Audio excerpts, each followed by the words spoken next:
Nang harvest ng asyendera sa ihang kuan, prutas sa silingan. Palpak.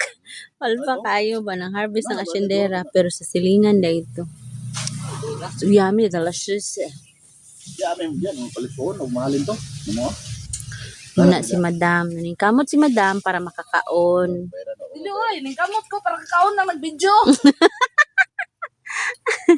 Ay, dili din naningkamot dahil siya para makakaon ko. Taka lang mo ha. Mga kuan po siguro, uy, madaot. So, walo, yan, punuan ko. Oy, Thank fresh you. from the farm na ha. Ang lamang din na yung mga tanin, no?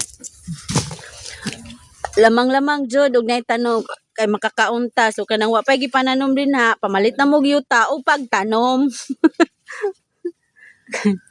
Ang mga kuan mo na ang mga asyendero diri.